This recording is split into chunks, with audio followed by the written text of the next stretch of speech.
ৰাতিপুৱা এতিয়া 4টা বাজি পাৰ হৈ গ'ল, 4:30 বাজে। ওলাইছিলো গোটেই ৰাতি ৰেপিড' মাৰিম বুলি, কিন্তু মানে এনেকুৱা পৰিস্থিতি হ'ল, গোটেই ৰাতিটো গ'ল এনে ফকতীয়া বহি থাকিলো, কোনো এটা ভাড়াও নালাগিলে। জাষ্ট এটা 200 ৰুপিজ মাৰিছো, তথাপি এইটো মই যেতিয়া ওলালো ঘৰৰ পৰা ৰাতি 11:30 বজাত, তেতিয়াহে। তাৰে পিছৰ পৰা এতিয়ালৈকে এটা ভাড়া লগা নাই। এনেকে আমি কেনেকে চলাম, আমি একো বুজিব পৰা নাই। মইতো জাষ্ট অনলি টাইম পাছ মতলব ৰাতিকে মাৰো পাৰ্ট টাইম হিচাপত। বাট যোনে যোনে ৰেগুলাৰ কে চলাই আছে ৰেপিড', সিহঁতৰ কি পৰিস্থিতি হৈ আছে ধৰিব পৰা নাই। এনেকে কৰি চলালে জানো সংসাৰ এটা চলিব? নচলে। তো আপোনালোকক এইটোৱে ক'ব বিচাৰিছো যে মানে কোম্পানীবোৰতো পলালে গুৱাহাটীৰ পৰা, ক'ত আছে ক'ত নাই একো নাজানো। তো সিহঁতক কমপ্লেইন কৰিবৰ কাৰণে আমাৰ তাতে একো নাই।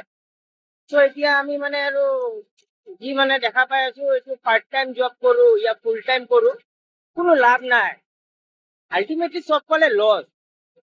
আৰু ৰাতিকে মানে ভাড়া মাৰো, ভাবো যে অলপ বেছিকে চাগে আৰ্নিংটো হয় নেকি, কিন্তু নাই, কোনো আৰ্নিং নাই। অনলি মানে টোপনি ক্ষতি। আৰু দুপৰীয়া যে আপুনি মাৰিব, আপোনাক পিক আপ দিব 4 কিলোমিটাৰ 5 কিলোমিটাৰ ড্ৰপিং, অনলি দেখাব 50 ৰুপিজ। আল্টিমেটলি আপুনি 10 কিলোমিটাৰ গাড়ী চলাই লৈ যাব তাত, বাট 50 ৰুপিজ 60 ৰুপিজ তাতকে ওপৰত নিদিয়ে। আৰু ৰাতিপুৱা চেম কণ্ডিশ্যন। চ' এইটো হিচাপত মই ভাবিলো মানে নচলোৱাটোৱে বেটাৰ হ'ব। আপোনালোকেও এতিয়া নিজে নিজে কমেণ্ট কৰি জনাব কি কয়, মোৰ লগত মতামত আছে নে নাই।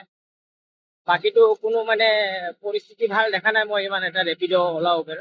বাট আমাৰ ইয়াৰে পৰা বাহিৰত কলকাতা হওক দিল্লী হওক, তো সেইটো চাইডে কিন্তু ভাল আৰ্নিং হৈ আছে।